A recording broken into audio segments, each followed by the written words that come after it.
Со економски резултат подобар од проекцијата заврши 2015 година. Бруто домашниот производ се зголеми за 3,7%, а градежништвото и натаму е носечкиот атрибут. Но ако се погледне во структурата на растот бруто, инвестициите практично стагнираат, а забавува и извозот и увозот. Што го генерира економскиот раст? Дали сегашните буџетски политики за силна поддршка на потрошувачката преку раст на платите и пензиите се одржливи? Како ние новинарите ја оценуваме, анализираме оваа изборна економска 2016 година? Еве што ќе гледате во ова ново издание на емисијата. Наша тема – привиден или одржлив економски раст. Се градат патишта, железници и други големи проекти, тогаш може да се смета дека на долг рок градежништвото ќе биде и оваа 2016 двигател на економијата. Приватниот сектор, значи индустријата и да речеме и кај земјоделството имаме послаби стапки, тие не се движат онака како што би посакували. Пик на неделата. Зошто се појави и зошто исчезна бројчаникот што го мереше задолжувањето? Дали науката се исплаши од партијата? Да, охрабрувачки економски раст, но до кога? Дали градежништвото ќе остане стожер на економијата? Како се толкува инвестицијската стагнација? Ризици, политика и избори на оваа тема во студиото зборуваат моите колеги Нина Нинеска-Фидановска од Утрински весник и Билјана Трендафилова, Телевизија Нова. Останете со нас, краток џингл и стартуваме со дебатата.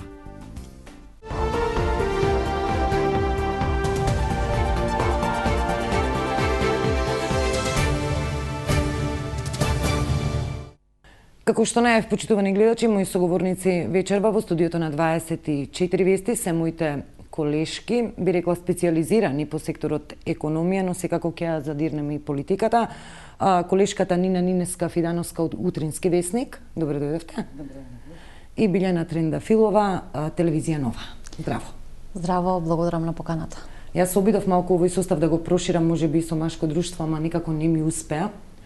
Па се надевам дека и ние ќе бидеме доволно податливи. Ќе започнам со онаа стапка за економски раст. Практично тоа беше еден од настаните во изминатиот период што го одбележа периодот. Трендафилова, со вас 3,7% стапка на економски раст, нешто повисоко од онаа проекција очекуваното.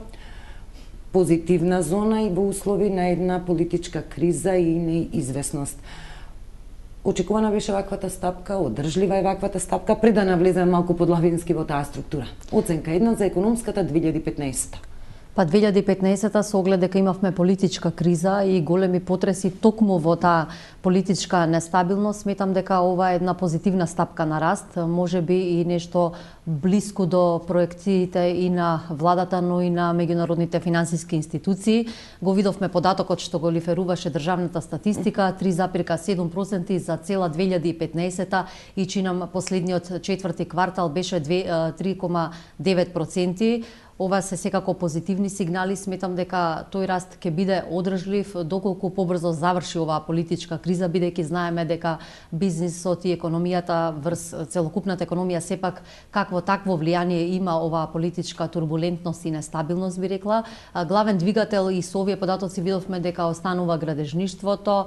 Според очекувањата тој треба да биде мотор на економијата и во 2016 година.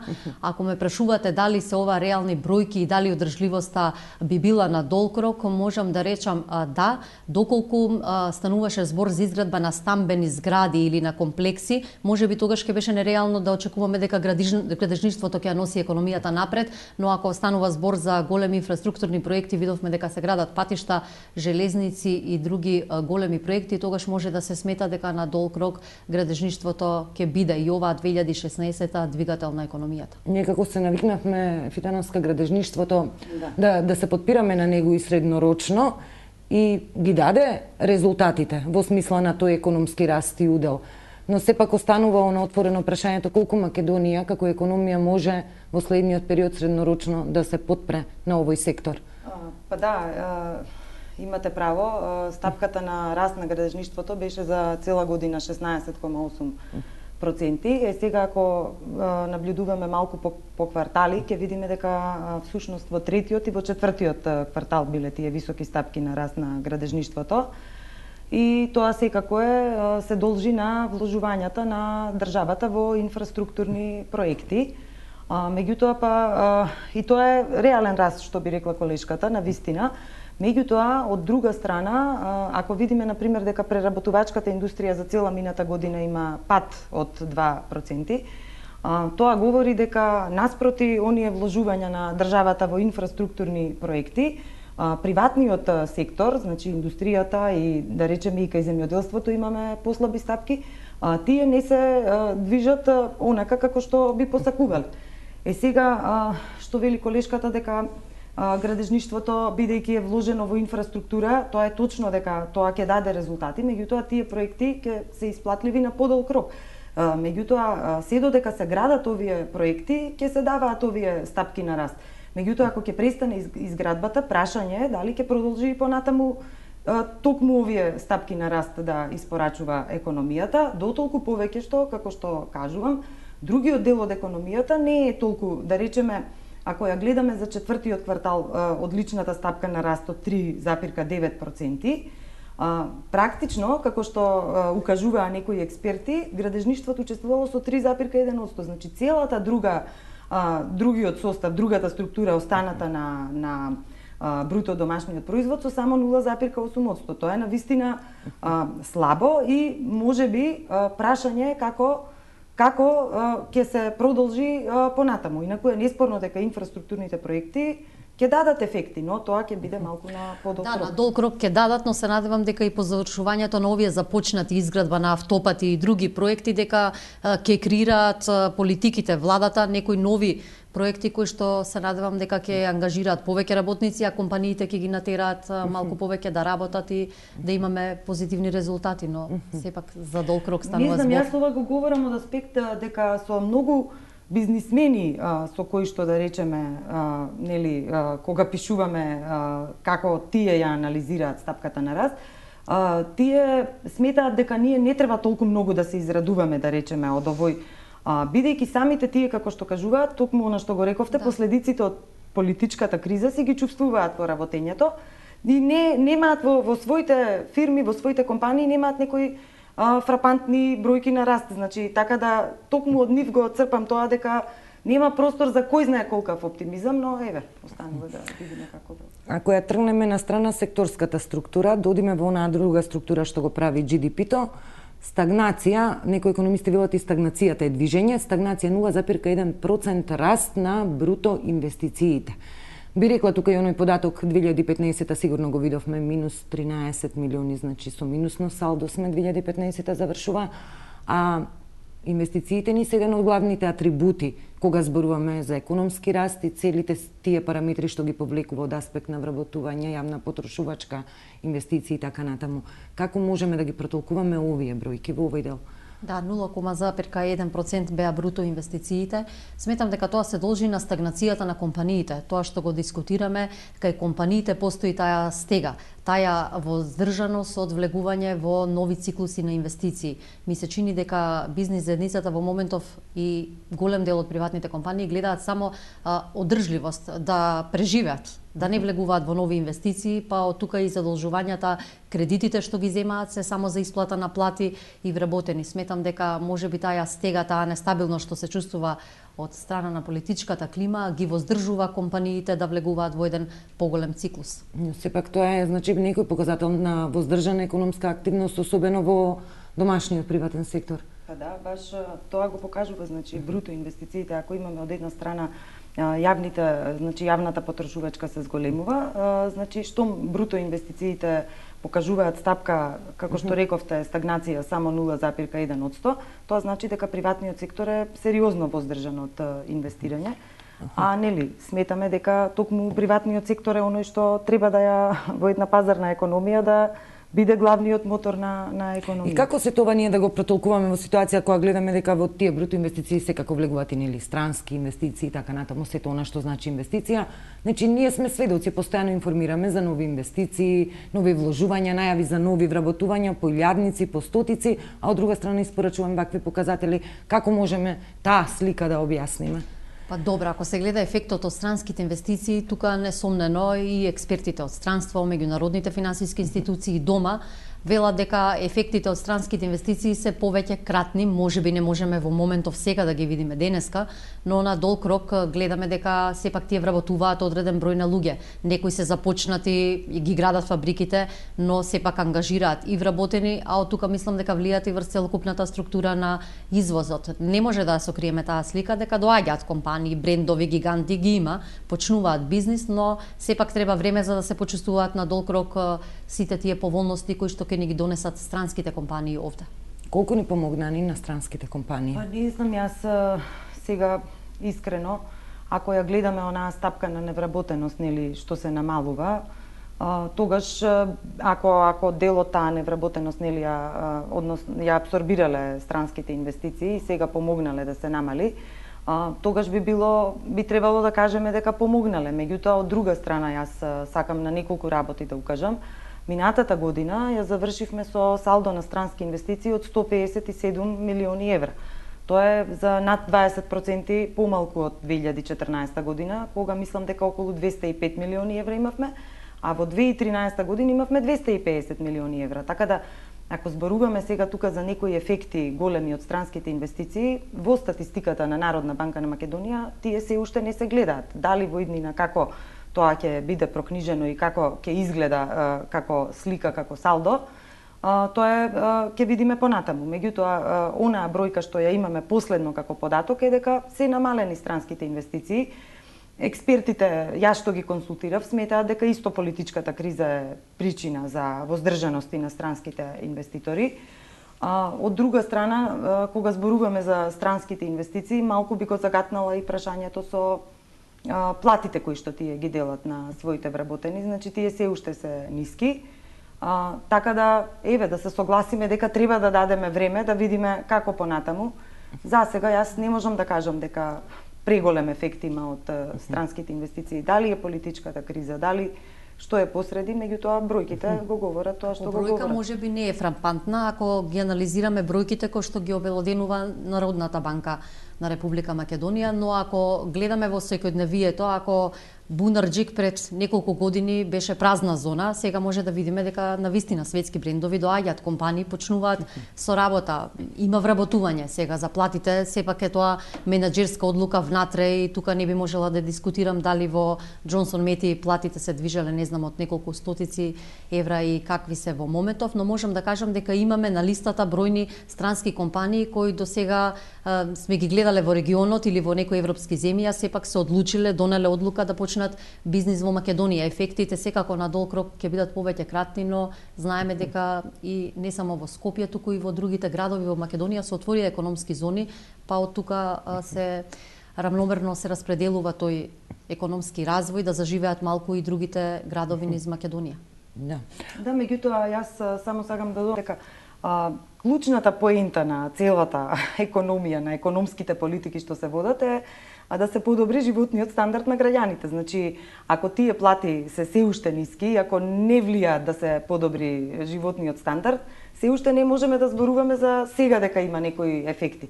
А понатаму како ќе биде, дали тие ќе се зголемат, но па од друга страна гледаме, има и компании што напуштаат, да кажеме, што ја напуштаат земјава, меѓутоа да кажеме дека е тоа нормално во пазарна економија, некој да отвори, некој да затвори, па да почекаме да видиме. За сега јас сметам дека странските инвестиции не го дадоа оној ефект кој што се очекуваше и што се посакуваше. Инаку бројките од Народна банка се тие, значи јас веруваме на таа статистика.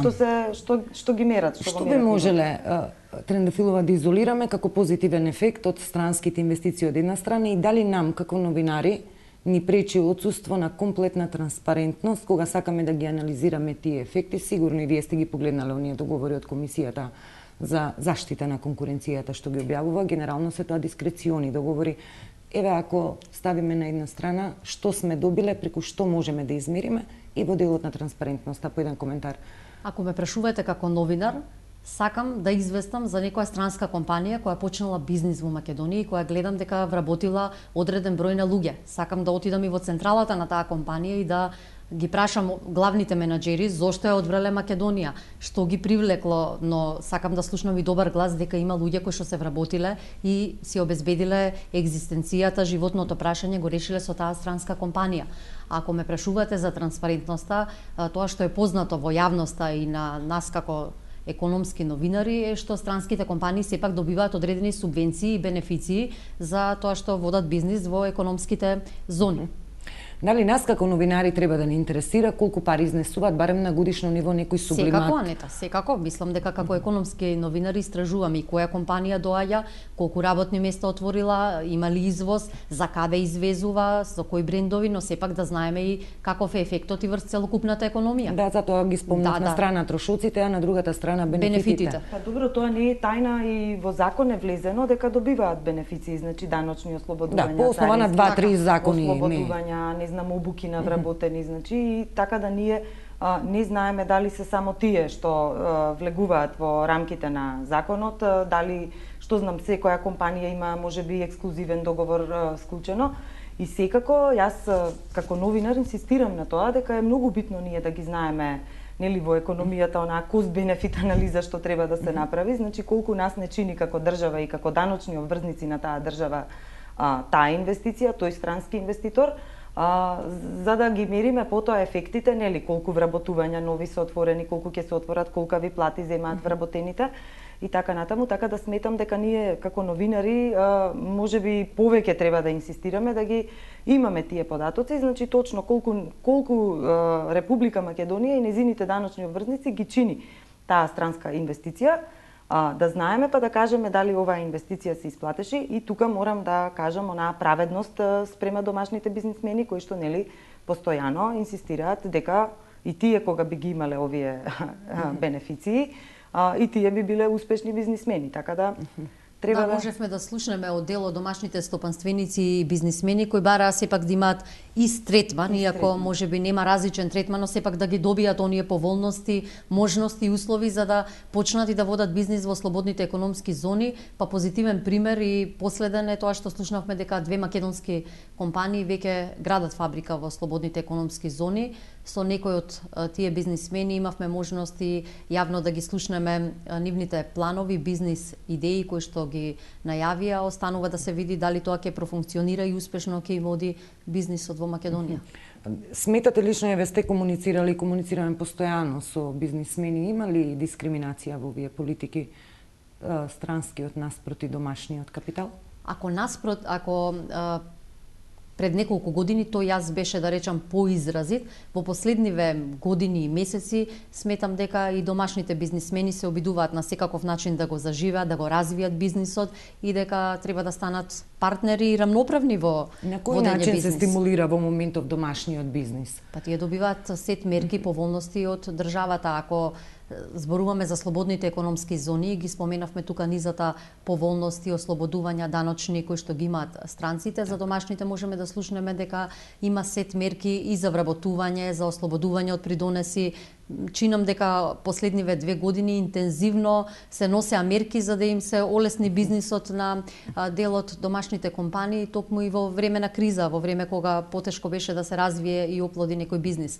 Ако зборуваме за микро и малите фирми, знаеме дека тука имаше програми од Фондот за иновации за стимулирање и започнување на бизнис, токму за стартап бизниси. Видете, јас кога станува збор за тоа дали домашните бизнисмени имаат поволни услови за водење бизнис, при тоа мислам на комплет целиот амбиент нели за водење бизнис, почнувајќи од нели дали има некоја мерка што е поволна за нив или имаат повеќе казни можеби од колку што треба или инспекции, и вие како новинари, предпоставувам, сте наишле на една ситуација да разговарате со бизнисменот неофицијално, кога сакате потоа изјавата, значи во неофицијалните разговори повеќе имаме шанси да слушнеме поплаки, дека се фаворизираат странските инвеститори наспроти домашните, дека домашните немаат шанси да добиваат такви поволности, дека се и поизложени на инспекции, на контроли, можеби на санкции никогаш. Меѓутоа, секогаш, нели, кога треба тоа малку појавно да се каже и што велам јас со име и со презиме, тогаш оставаат на нас малку се новинарите. ублажува Да, приказната, така да тука би ги зела сите тие резерви. Ајде да се надеваме дека Хајтек и Тетеплас ќе бидат позитивни и светли примери кои ќе ги следат и другите помали домашни фирми за да почнат бизнис. Не мислиш само на економските да зони. Не сакам да за бизнис само за зони, затоа што тие зони се нешто така, ново. тоа е само еден сегмент, бизнис апсолутно. постоел со години наназад, сега тие фабрики што се во земјава, што не се во зоните долги години наназад што постојат, треба да имаат, нели, еднакви услови. да имаат праведни услови, Тука малку треба и да се охрабрат и домашните компании, ама малку и, како да кажам, да ги следат можеби тие стандарди и светски трендови, похрабро да влезат и да почнат бизнис, но и да го развијат, да не се чека само на државна помош.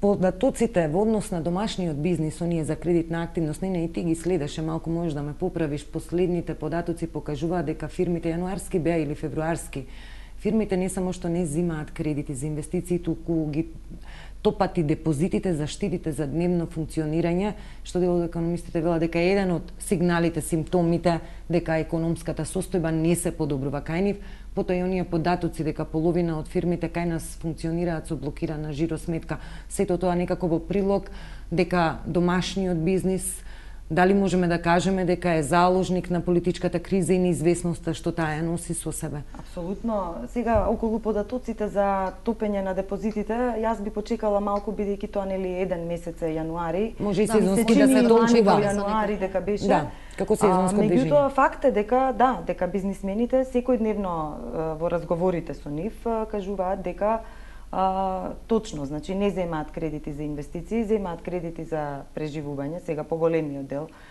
дека многу сделки, многу, да речеме, погон сака да отвори или да вложи во некоја нова машина или нешто, сега малку го одложува тоа, исто како и нивните странски партнери, да кажеме, што можеби и тие сакале некоја сделка да... Сега е баш се некако на стендбај и од тие причини јас не сум толку оптимист за тоа како годинава ќе се движи економскиот развој. Дефинитивно политичката клима има влијание не само врз странските инвеститори кога носат одлуки дали да инвестираат во одредена земја, туку има влијание и мислам дека стопанството е во грч. Тие едве чекаат со душа, чекаат да завршат изборите и да знаат дека може да се посветат на нивниот бизнис, како да порасне, како да процвета, но несомнено тука политиката има влијание. Има влијание затоа што не се ослободени бизнисмените да започнат нови инвестиции. Би сакала сега малку во делот на буџетската политика за годинава, веќе се ситни тој буџет, мислам дека заклучно со февруар дефицитот е негде 20 и нешто проценти, но не мора да биде репер затоа што и минатата година бевме сведоци на пробивање, па на крајот од годината некако тоа се испегла да се дојде до некое ниво. Кампањата уште официјално не е почната, но веќе почна трошењата на партиите. Нина, дали знаеме во овој амбиент сега каде е црвената линија помеѓу она што значи трошење од партиска каса и трошење од државна каса за политички цели, за маркетинг? Па не, јас искрена да бидам, не ја гледам сега таа линија. Тоа, мислам, требаше да се подобри таа ситуација со дополнителните заменици министри во владата што влегоа, нели? Мислам дека тие требаше да ја стават таа брана, еден вид контрола, да се спречи тоа инволвирање на партијата во државата, значи таа, како да ја наречеме, мека или не мека изборна корупција која што се врши. Меѓутоа, како што гледате дека тоа тешко оди, да речеме, еве, ветото што го стави дополнителниот заменик министер за финансии за задолжувањата, како што гледаме е заглавено низ судски лавиринти, некои правни постојано, но ние не гледаме дека на дело се успеа да се стави тоа вето, нели, да одат дневни задолжувања онолку колку што е потребно за да се врати. Иако имаше успех со еврообврзницата, да кажеме, што се намали сумата што беше земена, Така да јас како новинар ми недостигаат по-транспарентни, морам да кажам, информации, затоа вие што велите трошење, мислам дека тоа се трошења од државна каса. Сега ние не знаеме каде е таа партиска каса, каде оди. Ако се исплатени земјоделски субвенции, тоа е од државната каса, нели? Или ако се направени нови вработувања, тоа се нови плати, тоа е исто од државната каса. Значи, и мислам дека да, треба да има тука малку поголема. Добро, ако збориме за субвенции за тековни планирани обврски, да, тие се тековни планирани во буџетот, тука нема збор. Тука мора да се извршат тие плаќања. Важна е транспарентноста, треба да се разграничи државното од партиско трошење и сметам дека секое трошење за продуктивни цели е оправдано. Зборувам тука за за инфраструктура, за проекти кои што на долг рок ќе донесат бенефит за компаниите, но и за граѓаните. Морам за јавниот долг тука да ве прашам. Ова неделова што измина, она беше актуелно, атрактивно бројчаникот што го објави Ману, предпоставувам поради самата визуелна атракција на бројките кои што се менуваа во секунда, нешто што прв пат го видовме тука, но не и регионот. Тоа негде е вообичаена пракса. Јас малку се изненадив за тоа што беше повлечен во смисла дека тие податоци не покажаа некои драматични разлики со она што го мерат официјалните институции, некои 2% разлика во нивото, но иако тие проценти беа мали, тие разлики, реакциите беа многу бурни. Нина, со тебе ќе почнам. Се појави, се повлече бројчаникот. Дали Ману, имавме ситуација Ману против Ману или партијата против науката? Па добро, ако судиме според она партиско соопштение што беше издадено од владеачката партија во поглед на Ману, тоа беше навистина според мене силен еден притисок и би рекла непримерен притисок кон Македонската академија на науките и уметностите, бидејќи и она како што рековте, јас истото и го напишав, мислам, значи тој бројчаник, освен оној ефект што го даде нели во секунда, во единица време ние да гледаме како се менува јавниот долг, не покажа нешто што секој граѓанин кој што сака да знае колку е задолжена неговата држава не може да си го види на официјалната веб страница на Министерството за финансии. Значи знаеме дека објавува квартални податоци, последната бројка е за крајот на минатата година, 46,5% од БДП. Така да ова покажа малку 2,7% поени, мислам дека беше тука разликата. Тука не битно, ништо значајно. Битно, сакам да кажам дека сметам дека и 46,5 и 49 е долг кој што сериозно се доближува до 50%, кој што долг пак според сите експерти и релевантни во земјава е висок. Значи за Македонија веќе е висок, нели знаеме ние дека и Меѓународниот монетарен фонд на некој начин во последниот извештај на некој начин го зацементира, не би рекла, меѓутоа кажа дека 50% е веќе нивото кое што Македонија не би требала да оди нагоре.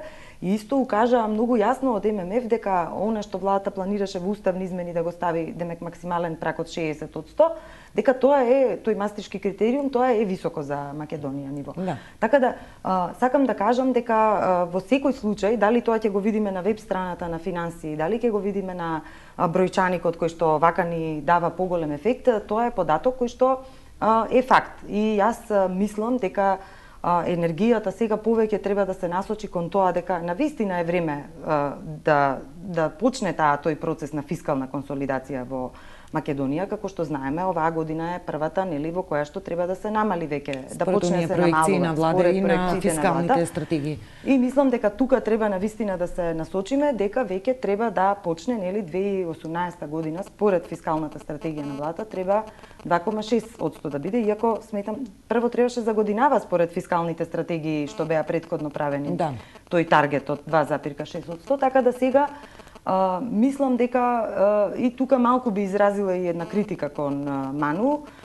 Тоа и некои академици го говореа дека можеби не требаше така, беше симптоматично што веднаш после критиката, да кажеме, партиска се повлекоа тие. Ја повлекоа, потоа имаше други објаснувања. Меѓутоа, нели ете како што велат во април повторно ќе ја објават, па ете да почекаме. Да, ќе почекаме. Голема помпа се крена околу бројчаникот на Ману, но треба да знаеме дека според сите истражувања и релевантни финансиски институции, Македонија се уште спаѓа во умерено задолжена земја И пак ќе речам, долгот е оправдан ако се задолжуваме за продуктивни цели. Ако земеме кредит за гасификација и знаеме дека на долг рок тој ќе ни донесе придобивки, сите тие задолжувања би биле оправдани. Но анализирајќи по земји, извадив податоци дека Италија или пак Белгија се задолжени многу повеќе од Македонија. Јавен долг од 75% од бруто домашниот производ, Италија има 132%, а Белгија 110%, многу повеќе од Македонија. Јас морам да се тие ги знаеме, Јапонија има, мисле, чини над 200%, меѓутоа мислам дека такви споредби не е упатно да правиме. Јас барем моje мислење е тоа. Македонската економија не е толку моќна и извозните перформанси незини, ако ги имаме предвид, да можеме сега ние со германската економија или со белгиската или со италијанската, мислам дека ние сепак треба малку повеќе да се задржиме на тоа дека навистина треба да почнеме со таа фискална консолидација, затоа што колку побрзо се почне со тоа, толку помалку ќе болат мерките што ќе треба, затоа што тоа се секако, тоа фискална консолидација не е некој апстрактен термин, тоа се намалување на трошоци. Сега или треба она што велите вие, капиталните инвестиции да се намалат, што па не е добро. Не е добро тоа. Или треба да се направат уште понепопуларни чекори, значи да се чепне во некои други фискални трошоци кои што се па и нефлексибилни, затоа што нели не можете да намалувате плати, да отпуштате. Така да сметам дека ние не би требало толку да ги правиме тие преголема помпа, мислам дека се крена околу задолжувањето. Важна е транспарентноста, но сепак секое задолжување за продуктивен проект, за продуктивна цел е оправдан. Да, но јас сметам дека можеби тоа начело требаше можда и од пред неколку години да го имаме, дека јас не би се согласила дека целиот овој долг е последица на продуктивни трошења. Сега да, еве патишта, гасификација, но претходно, нели, ќе се согласите со мене дека имаше и некои непродуктивни трошоци. За кои години мислите конкретно? Во претходните години, да речеме. Добро сега, Нина, да не ги анализираме сите политички гарнитури, работа на политиката. Не, мислам на претходните, мислам на оваа гарнитура, дека имаше непродуктивни некои трошења направено. Ако тоа е за конкретни проекти, не знам, мислите за гасификација, зашто конкретно? Не мислам за гасификација, мислам на некои проекти како што беше разубавување на главниот град, на пример, и такви, за кои што нели секако беа потрошени средства. Добро, што секако имало удел, барем еден дел од јавниот долг. Инаку, она што велите вие за конкретни проекти, да речеме за патиштата, за тие како се повлекуваат средствата за изградба на патишта, така влегуваат во јавниот долг. Значи тие не се сите земени кредити за тоа сега влезени во јавниот долг, туку влегуваат како што се троши. Се трошеле и влегуваат нормално и како бројка и како процент. Сакам да кажам дека и понатаму ќе треба да се повлекуваат и уште ќе има ова влијание врз долг. Нина спомна фискална консолидација, владата се обврза во своите документи официјално објавени дека ќе направи фискалната. Моето прашање е малку начинавте и двете во говорите. Од каде можеме ние да чепнеме за да направиме рез во дел од некои трошења? Капиталните инвестиции се нешто повисоки од 423 милиони евра, мислам, за годинава. Нешто повисоки од лани. Тоа е онаа развојна компонента која што сите економисти велат не смее да се чепне, од и таа го дава развојот. Но ако видиме за годинава буџетов, ставката социјални трансфери 1,3 милиарди евра, мислам рекордно највисоко ниво.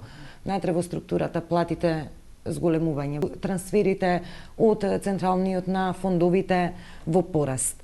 Најавени многу проекти од кои што нема враќање назад, би рекла ја себе и со мој речник испорачани ветувања кои што сега ќе дојде време да коштаат, да чинат.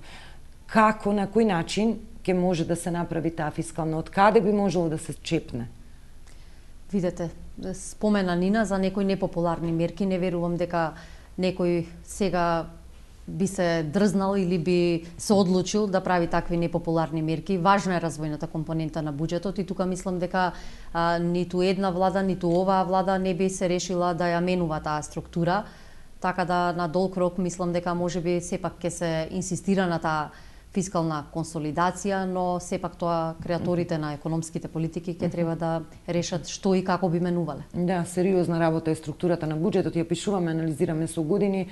Нина, или ќе се крати од трошење или ќе треба да се обезбедат повеќе приходи у буџетот? Па да, јас повеќе приходи, меѓутоа знаеме сите како се обезбедуваат.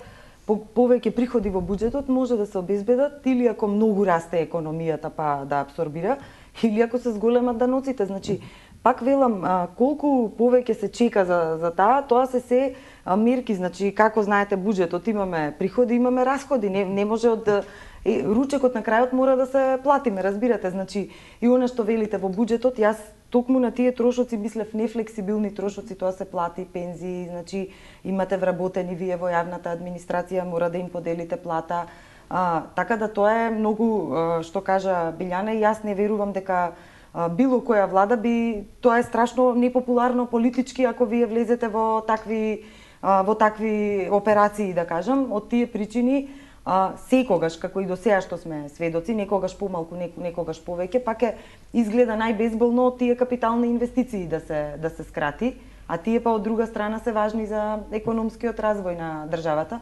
Така да затоа, кажа Билјана, тоа треба многу мудро да се менаџира и затоа сметам дека колку побрзо оние што се навистина непродуктивни трошења, значи а сите добро знаеме што се продуктивни, што не се, владата претпоставувам најдобро знае, колку побрзо тие се скратат и се намалат, толку подобро ќе биде. На крајот сме од разговорот, економски новинари сме во принцип сите, но би сакала по една политичка оценка генерално кои се очекувањата. Ова веќе е најавена како изборна година, навикнати сме некако преку една година, да не речем секоја година, некои предвремени избори, што секако во контекст на бизнис климата е сериозна агонија и неизвестност, од која што не може да се избега и да се игнорира. Но веќе се лиферуваат различни сценарија, нема да ги има ниту јунските избори, па еве избирачки списоци, па сето тоа некако ќе биде продолжена неизвестност за 2016-та. Одговорноста ја лоцираме на двете политички страни, каде и што можеме да очекуваме. Да, Македонија е навикната на избори, многу често ни се случуваат и предвремени, но и редовни, и председателски, парламентарни. За 5 јуни се закажани предвремените парламентарни избори. Одговорноста сепак е во рацете на партиите, тие се тие кои што треба да не извлечат од оваа политичка криза, што побрзо да заврши, за, како што и рековме на почетокот, да не трпи бизнисот, но и обичниот човек. Сакаме да мислиме на убави нешта, на креативни, бизнисот да мисли како да ги оплоди своите пари, да се развие, а не да биде заложник на една или на друга политичка партија. И тука одговорноста сепак ќе алоцирам кај политичарите. Тие треба да сторат се, да си го испочитуваат Пржинскиот договор, на тоа впрочем ги повикуваат и меѓународните представници, да се обезбедат услови за фер избори и демократски. Па јас, она што рековте вие 5 јуни, веќе се слуша и од многу релевантни места, да кажеме, дека и тој датум веќе се доведува под некој знак прашалник, значи германската амбасадорка нели нешто во тој контекст кажа. Така да, навистина, јас се сеќавам кога се бранеше буџетот за оваа година, кога пратениците поставува прашања нели владата за оваа година растот 4% очекува. Кога се бранеше буџетот за оваа година, се кажа дека нели изборите ќе бидат на 24 април, бизнисмените потоа ќе си се опуштат, ќе си имаат можност да си ја вршат работата. Сега нели 5 јуни, па и 5 јуни ако станува неизвестно. Инаку она што рековте, одговорноста, јас сметам дека во едно општество сепак главната одговорност за состојбите ја има владата, значи власта.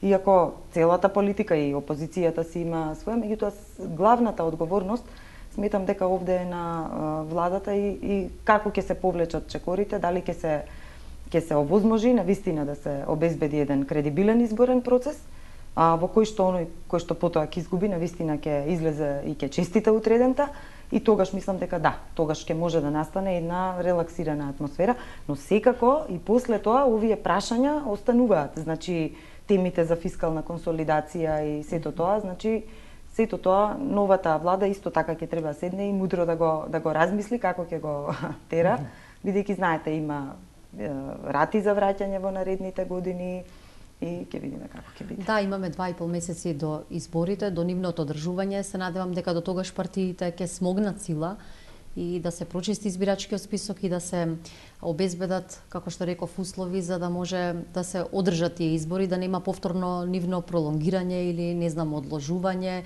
или создавање на некоја вештачка криза и лоша клима и за бизнисот и за обичните граѓани, а економијата е во моментов можеби светла точка, некои инвестиции и што ги гледаме некои позитивни трендови, се сепак светла точка на овие политички случувања и сметам дека и во изборните програми, економските делови, економските програми ќе бидат главен адут на партиите. Само што нели, сепак и квалитетот на изборите е исто подеднакво, ако не и побитен од тајмингот, според мен. Да. Фидановска, Трендафилова, ви благодарам за учеството и разговорот. Благодарам што ме викнете. Благодариме на поканата.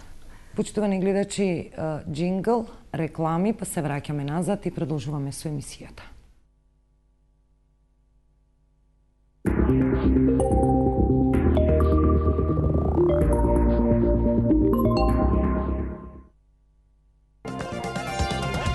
Супер наградна игра на Елит Кафе.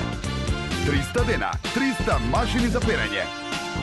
Секој ден по една и многу други награди. Отвараш, уживаш и машина за перење добиваш. На здравје кафе со Елит Кафе. Браво премиум! И годинава ќе ве изненадува со бројни награди. По пакувањата од 500, 200 и 100 грама. Повторно ве очекуваат неверојатни 365 LED телевизори, добитници. Георгиева Елена Битола, Нушевски Јован Скопје, Нифоски Нијазија Девар, Иванова Цвета Виница, Баловски Тони Луково, Милевски Миле Скопје. Секој ден телевизор, керамички тави, гезвиња, тенџериња и многу други вредни награди. Најдоброто кафе и оваа година највредно. Браво премиум! Кога сте нервозни, психолошки напнати, кога не можете да заспиете, со еден збор, кога сте под стрес, не секогаш помагаат само медикаменти. Мој избор, а воедно и моја препорака, е Вамекс. Идеално избалансирана формула од валеријана, маточина и хмелј. Вамекс е одлично решение во справување со психолошката напнатост и стресот. Уживајте во животот. За убав ден и мирна ноќ. Користете Вамекс. За индикациите, ризикот од употреби, несаканиот ефект на лекот, консултирајте го вашиот лекар или фармацевт. Crazy Days во АМЦ. Неверојатни цени на телефони, лаптопи, телевизори и останатиот асортиман. Побрзајте! Акцијата важи само од понеделник 21 март до четврток 24 март. АМЦ. Секогаш најдобри цени. Посетете го саемот на Мебел 2016 од 22 до 27 март на Скопски саем. Одберете нешто по свој вкус за вашиот совршен дом. Посакуваш да трае? Зенитип Припейд надополнувај и доби до 1000 денари бонус последните 10 месеци и користи го до кога сакаш и за што сакаш. Активирај со SMS Star на 1454. Повеќе за вас. VIP. После многу години се сретнавме во еден супермаркет. Само еден поглед беше доволен за повторно да се разгори искрата меѓу нас. Признавам, таа е мојата слаба точка. Струмка и јас. Шо да ти расправам? Струмка. Традиционално освежување.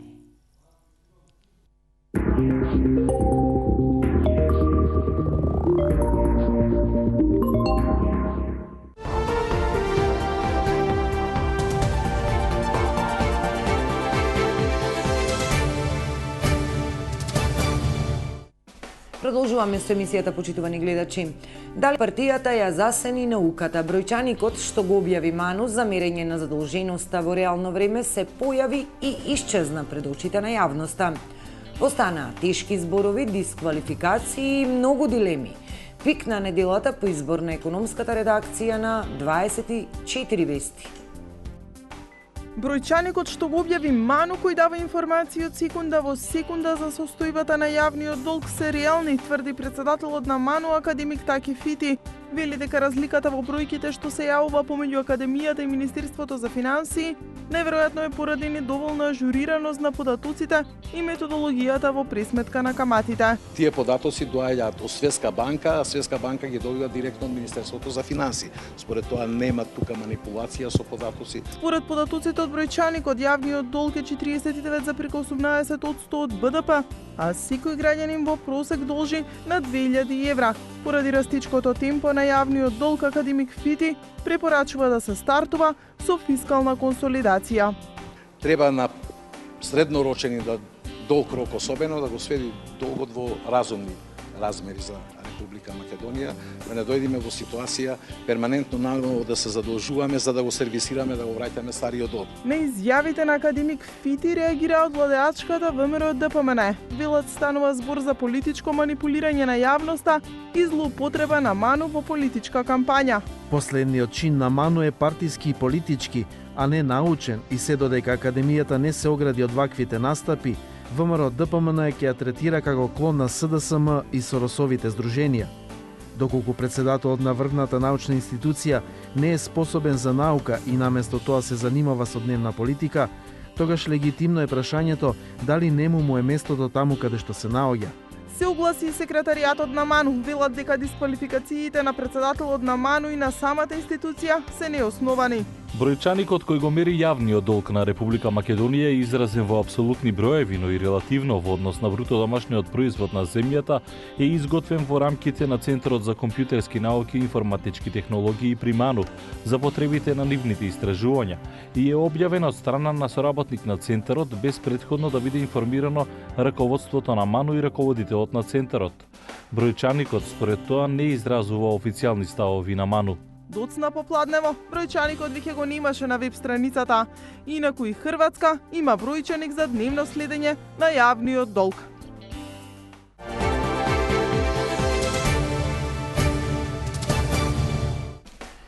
Истражувачкиот центар за информатика при Ману, кој практично е креатор на бројчаникот, се огласи дека не знаел за објавување на истиот. Како бројчаникот од интерната мрежа на Ману, без знаење практично на академиците, заврши на очиглед на јавноста, останува да предпоставуваме. Инаку целиот проект, односно платформата која ќе мери повеќе економски параметри, меѓу кои задолженоста, ќе се појави на крајот од април годинава. Што ќе покаже таа, секако ќе видиме наскоро. Тука е крајот на ова издание на емисијата, со нова тема се гледаме за 7 дена.